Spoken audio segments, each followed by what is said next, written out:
Hi, I'm Dave Wright, and welcome to Leadville's story of Doc Holliday. Although Wyatt Earp was pretty handy with a gun himself, were his claims about his good friend Doc Holliday really accurate? Was Doc really deadliest man with a six gun, as Wyatt Earp claimed he was? Embellishments from dime store novelists and sensationalist Hollywood productions have often made Holliday one of the most publicized legends in early West history. But legend and truth are often two different breeds of horses.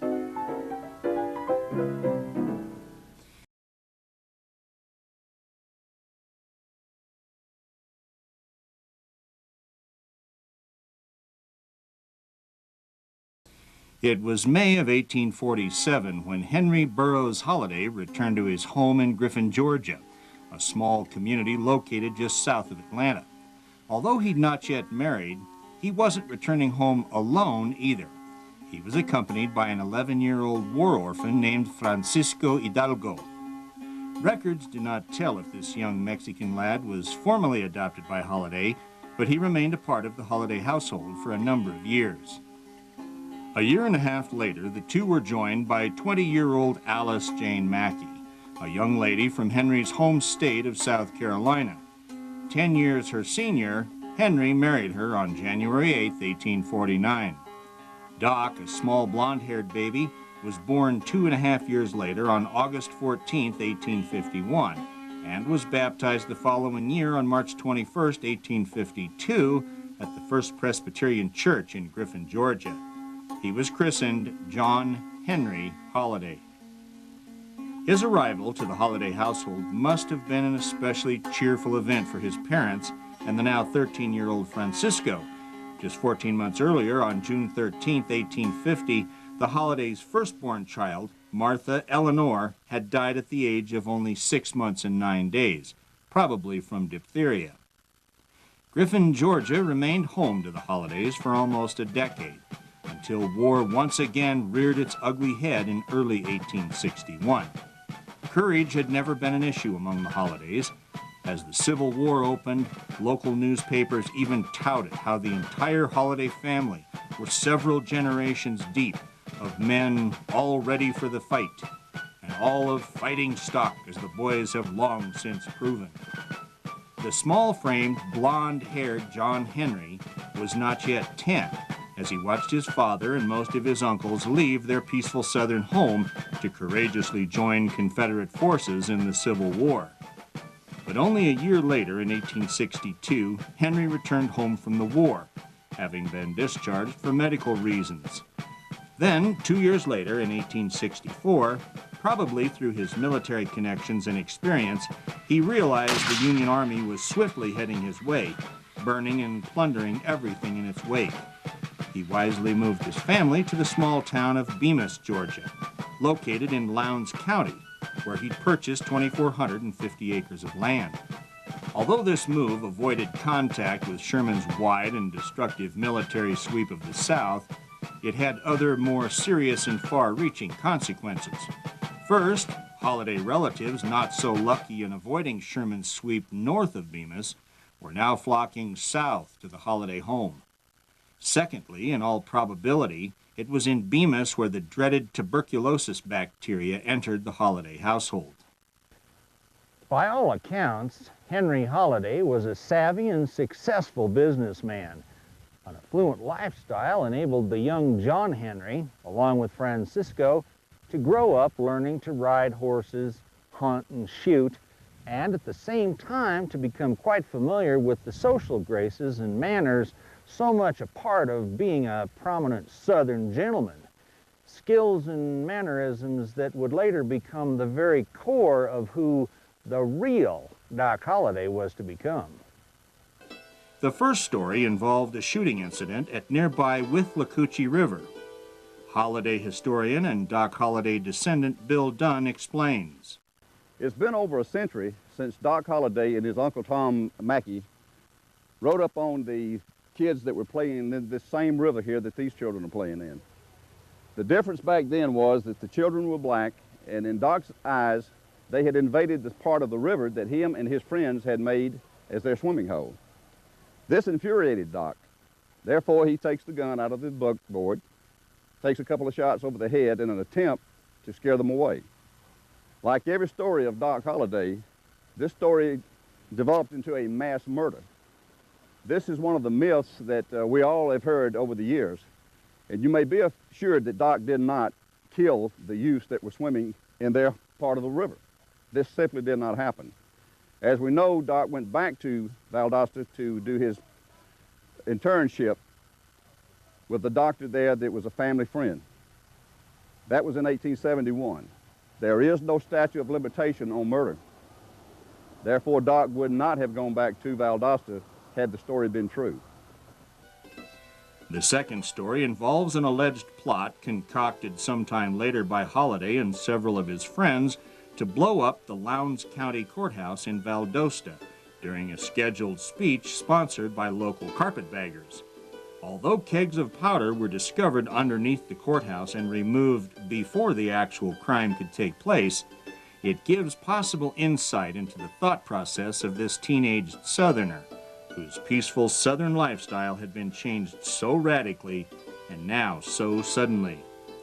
Another undocumented story was passed down by Bat Masterson and Wyatt Earp, but one that is certainly typical of Kate's loyalty to Doc and the strong feelings she held for him.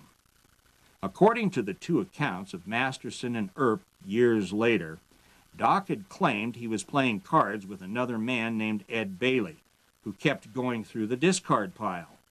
Rules of the game made this illegal, and yet Doc claimed to gently remind Bailey more than once to stop it. Bailey ignored him and repeated the cheat, at which point Doc finally calmly reached for the pot and pulled it in. Instantly, Bailey went for his gun, but the quiet Southern gambler proved to be deadly, and quickly pulled the only weapon he could fast enough to counter the potentially deadly gunshot. Holliday grabbed a knife and stabbed him. Doc was hauled off and incarcerated in the only jail Fort Griffin had, a locked hotel room. Later that day, Bailey allegedly died, and a lynch mob formed. Big-nosed Kate, fearing for the unarmed Doc, created a diversion by setting a nearby barn on fire.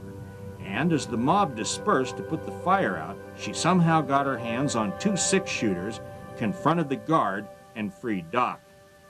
This story allegedly has some basis for truth, as a warrant was issued for Big-Nosed Kate for arson, although the entire story does remain undocumented. Doc and Kate lived together at Fly's boarding house on Fremont Street, ironically within just a few yards from the rear entrance of the OK Corral. A year later, on October 26, 1881, the now famous shootout at the OK Corral had finally given Doc a reputation that would follow him the rest of his life. Hollywood has hashed around the details of this most famous gunfight over and over, and there's a number of quality publications with more details. For purposes of this video, we really need to be concerned about 3 things. First, Doc Holliday had already killed Tom McLaury in those 30 seconds of frenzied gunfire. But most importantly, it was the first confirmed killing attributed to Holliday. Secondly, Holliday's association with the Earps during this most famous shootout had now given the newspapers more than enough wild and woolly action to feed their papers and further enhance the Holliday reputation of being a killer and gunslinger, whether he deserved it or not. Holliday's reputation had finally now received authenticity. Third, it confirms, perhaps better than any other story about Doc, just who this quiet Southern gentleman really was. Witnesses who later recounted the incident all reported the same thing about Doc's nerve. It was unflinching, steady, almost calm, and typical of his Southern gentleman mannerisms. Having already killed Tom McLaury with a shotgun, witnesses reported that Frank McLaury approached Holliday. "I've got you now, you son of a bitch," he hollered. Then, in one of the most famous quotes attributed to Doc Holliday, he calmly replied, "Blaze away. You're a daisy if you have." He then calmly pulled the trigger.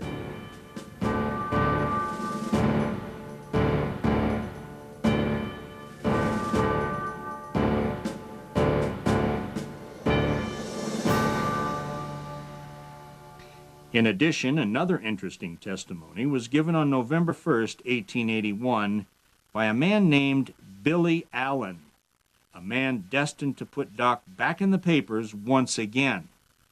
Nosed Kate by his side, John Henry Holliday died in his bed at the Hotel Glenwood after 57 days in bed fighting a losing battle for his life. Whether or not, during a final moment of consciousness, he ever uttered the fabled words, "This is funny," and then died, will never be known. His funeral service was at 4 p.m. that same day, with Reverend W.S. Rudolph delivering the eulogy at Kate's request. He was then buried at the Linwood Cemetery. Kate returned to the hotel, gathered up the last of his belongings, and shipped them back to his family in Georgia.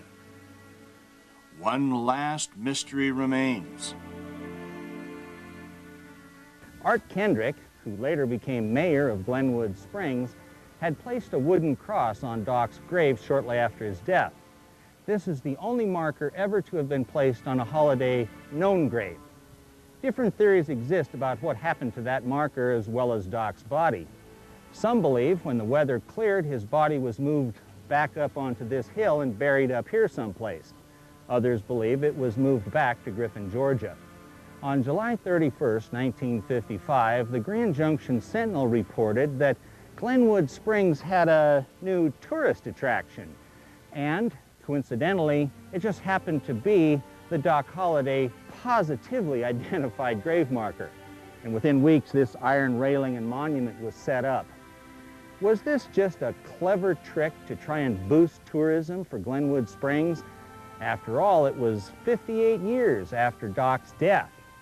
We asked Holliday descendant Bill Dunn to give us his thoughts on these possibilities. I have been asked many times why I thought that Doc Holliday's grave was here in Griffin, Georgia. My answer to that more times than not has always been, why would I think that it's not? It's a Southern tradition that native Southerners have always been returned to their home soil to be buried. Not knowing the location of Doc's grave is something that has really, truly always bothered me. The more I have researched, the more I believe that my theory is correct and I'm on the right track of convincing more people that he is back here in Griffin. One of the stories that we will start with that has convinced me that I'm right is simply Osgood Miller. I was told to contact this gentleman, that he had a story that he might want to share with me, and that I would like the results of it.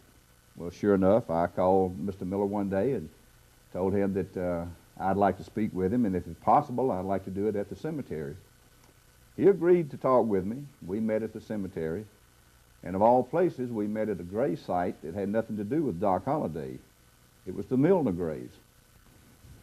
It was on this very spot 3 years ago that Osgood Miller repeated to me what Charlie had told him 6 decades before that. That simply being, Osgood, Doc Holliday is buried right over there. There is no record whatsoever of the people that occupy these two graves. There is no record when these two graves were put here. I don't understand why they would be in the plot of a very prominent and wealthy Griffin family with no markings on them. And yet the biggest mystery remains unanswered. Was Doc really a quiet Southern gentleman who repeatedly just happened to be in the wrong place and at the wrong time, a victim of sensationalist newspaper authors? Or was he truly the horse of a different color that dime store novelists wanted so badly to portray him as? One of the deadliest and nerviest killers with a six-gun ever to be immortalized forever in the pages of America's early Western history.